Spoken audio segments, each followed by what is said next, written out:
4월 18일 토요일 신명기 6장 20절부터 25절까지의 말씀인데요. 1967년 6월 5일부터 10일까지 이스라엘과 아랍연합군 사이에 전쟁이 있었습니다. 이 전쟁을 흔히 6일 전쟁이라고 부르지요. 인구 500만의 이스라엘과 3억에 가까운 아랍연합군과의 싸움에서 이스라엘이 이길 것이라고 생각하는 사람은 거의 없었습니다. 그런데 이스라엘은 전쟁 반발 6일 만에 승리를 일궈냈습니다. 이때 있었던 유명한 이야기가 있는데요. 익히 아시는 분들도 있을 것입니다. 조국의 전쟁이 터지자 전 세계로 흩어져 있던, 즉 전 세계로 유학을 가 있던 이스라엘 청년들이 자진해서 고국으로 돌아가서 전쟁에 참여했습니다. 주위에 있던 친구들이 너 하나 군대에 간다고 달라질 것도 없는데 뭐하러 일부러 그 위험한 전쟁터에 가려고 하느냐라고 하면서 말렸습니다. 그때 이스라엘 청년들이 이렇게 말했다고 하네요. 내가 간다고 우리나라가 전쟁에서 이기는 것은 아닐 수 있다. 그러나 내가 결혼해서 자식을 낳았을 때 그 자식이 나에게 아버지, 우리나라가 전쟁을 치를 때에 아버지는 어디 계셨나요? 라고 물어온다면 나는 무엇라고 대답할 것인가? 나는 운이 좋게 외국에서 공부하고 있다가 무사히 살아났단다. 그렇게 말할 바에는 차라리 지금 전쟁터에 가서 싸우다 죽는 게 더 낫다. 그러면서 책을 덮고 고국으로 돌아가서 총을 들고 조국을 위해서 싸웠다는 것입니다. 훗날 자녀들 앞에 부끄럽지 않은 아버지, 나라가 어려울 때 이 아빠는 이렇게 했노라 라고 말해줄 수 있는 떳떳한 아버지가 되기 위해서 죽음을 무릅쓰고 전쟁터로 갔던 것입니다. 믿지 않는 가족이나 이웃들이 당신은 왜 교회에 다니느냐 라고 묻는다면 여러분은 무엇이라고 대답하시겠습니까? 바쁘고 살기도 어려운데 왜 시간 들여가며 교회에 다니고 봉사한다고 힘들어하고 재미있는 세상의 즐거운 것들을 다 버리고 왜 그렇게 사느냐라고 묻는다면 여러분은 무엇이라고 대답하시겠습니까? 때로는 여러분의 자녀들이 왜 우리가 힘들게 교회에 다니고 신앙생활해야 하느냐고 항의한다면 그 아이들에게 무엇라고 대답해 주시겠습니까?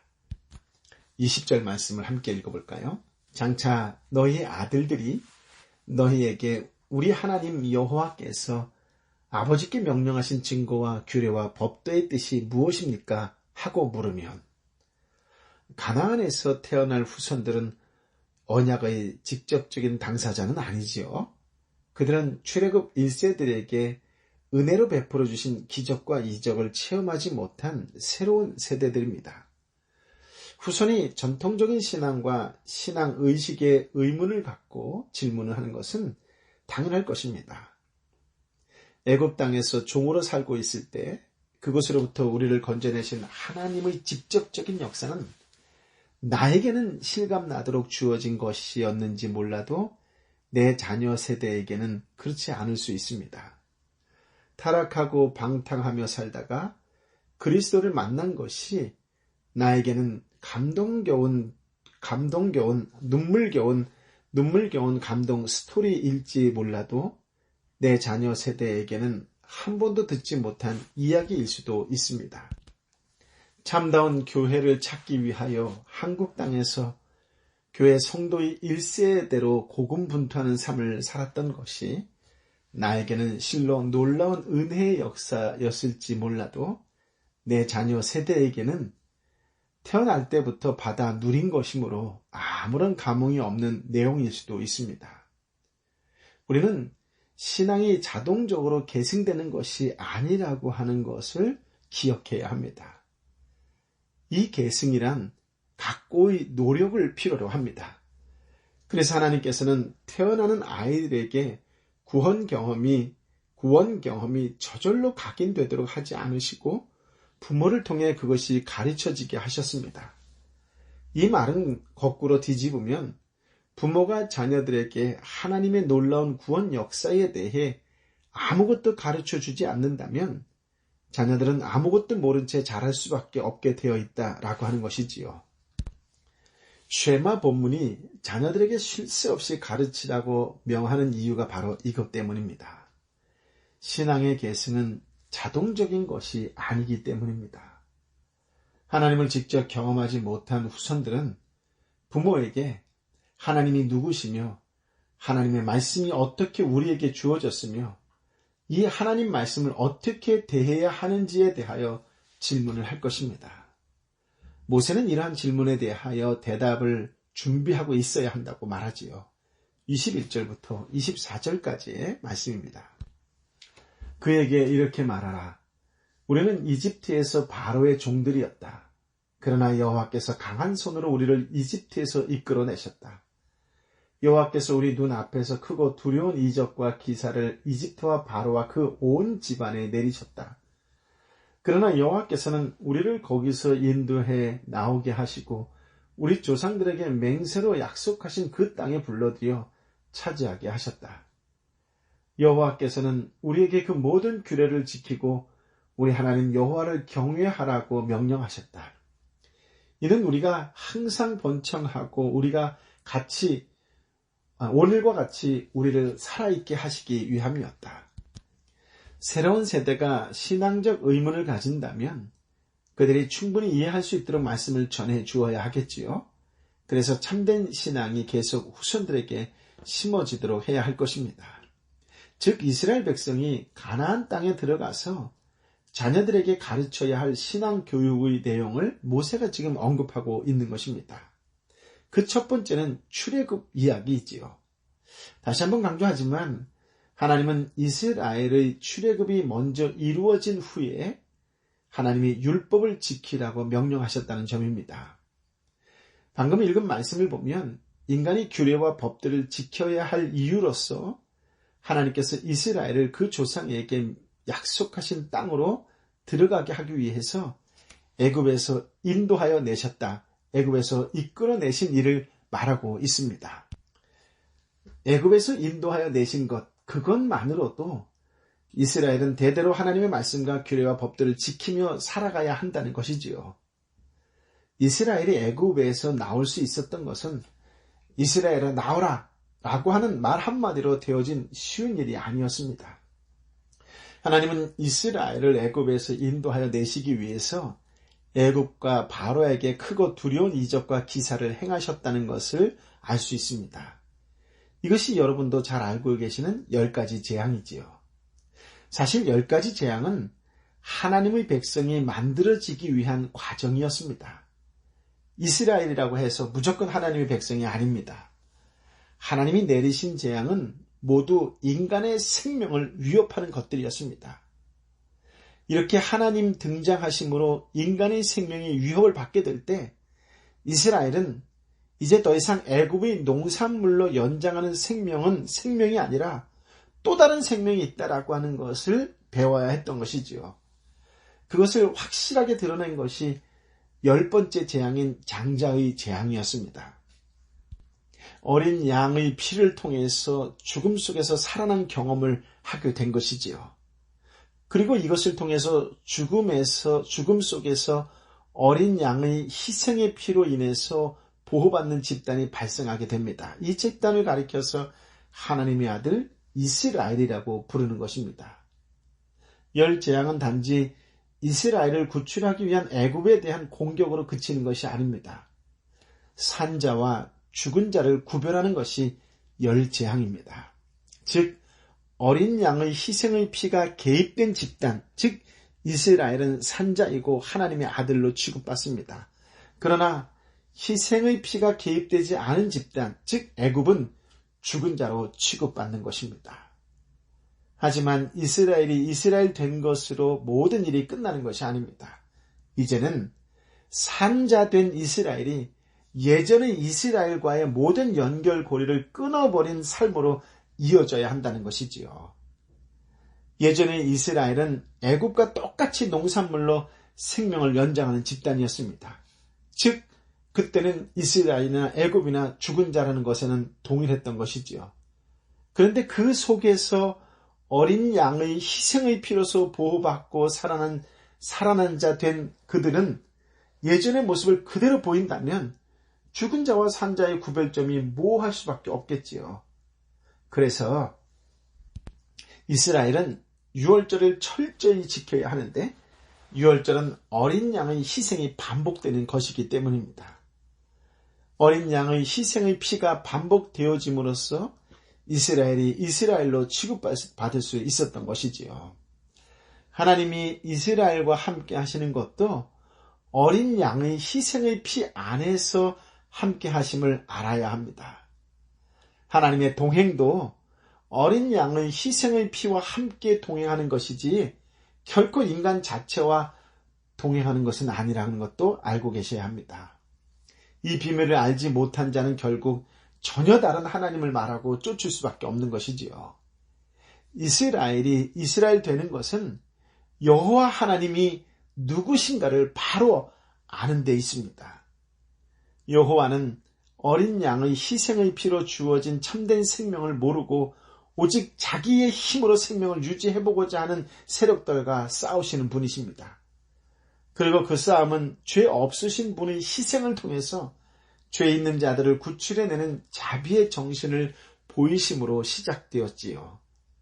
따라서 그 누구도 이 자비의 정신을 모른다면 여호와 하나님의 원수된 자요 여호와를 모르는 자가 되는 것입니다. 그러므로 하나님이 이스라엘에게 말씀과 명령과 규례를 주신 것은 바로 여호와가 누구신가를 알아라 라는 의도로 주신 것입니다. 여호와 하나님이 누구이신지를 알게 하기 위하여 주신 것이다 라고 하는 것입니다. 다시 말씀드리지만 말씀은 지키기 전에 여호와 하나님이 누구신가를 알아야 한다라고 하는 것이에요. 죄인된 자를 구출하기 위해서 죄 없으신 분이 희생하신 그 자비와 사랑의 하나님을 아느냐 하는 것이 곧 말씀이고 규례의 의미입니다. 그래서 자녀들이 말씀과 규례와 법도에 대해서 물을 때 애굽에서 인도하여 낸 하나님을 가르치라고 말씀하시는 것입니다. 하나님은 이스라엘에게 뭔가 하라고 요구하지 않으셨어요. 하나님이 기대하시는 것은 이스라엘이 하나님의 희생과 은혜를 믿고 살아가는 것입니다. 하나님의 희생과 은혜의 모든 것을 맡기고 안심하게 살 것을 요구할 뿐입니다. 그리고 이러한 하나님의 요구는 결국 오늘날 인간의 노력과 힘으로 목표를 이루어 보려고 하는 종교성과는 대치될 수밖에 없는 것이지요. 그러므로 24절의 말씀의 의미는 이스라엘을 애굽에서 인도하여 내신 여호와 하나님의 희생과 사랑과 자비를 마음에 담고 살아가라 라는 뜻으로 이해할 수 있습니다. 하나님의 희생과 자비를 마음에 품고 살아가는 것이 여호와 하나님을 경외하는 것이고 이것이 복을 누리는 것이며 여호와께서 우리와 함께 하시는 근거가 됩니다.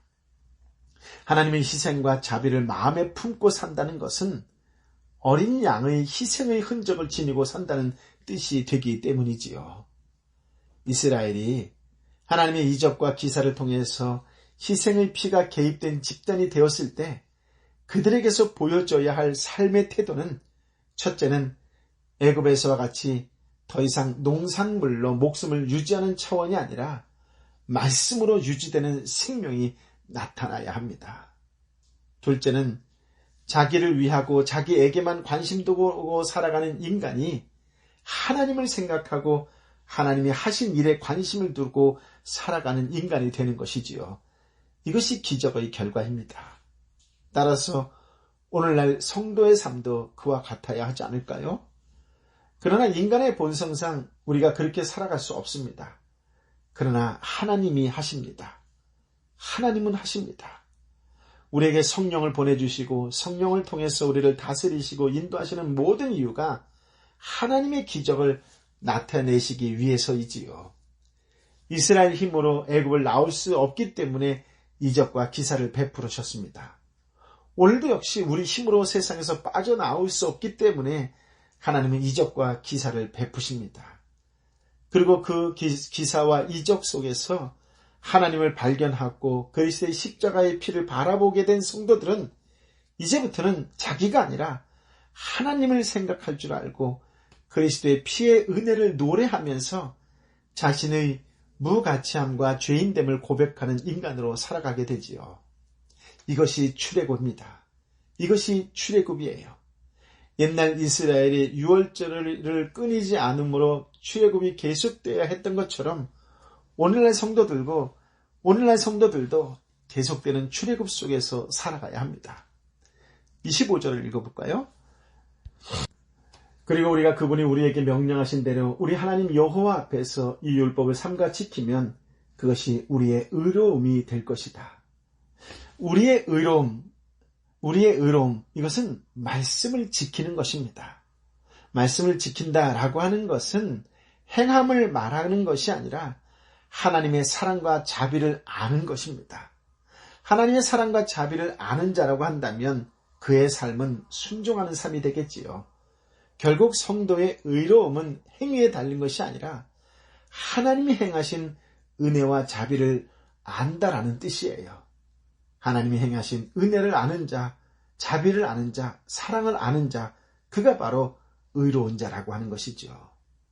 저와 여러분은 하나님의 의를 보여주는 자로 선택되었습니다. 내가 구원받은 것에 관심을 둘 것이 아니라 그렇다면 어떻게 하는 것이, 어떻게 사는 것이 하나님의 의를 보여주는 것일까? 라고 하는 것에 관심을 두고 살아가시기 바랍니다. 하나님께 선택받은 인간은 먹고 사는 것이 관심이 아니라 그의 나라와 그의 의에 관심을 두고 살아가야 할 존재라고 하는 것을 명심하시기 바랍니다. 그리고 이것을 위해서 항상 기도하십시오.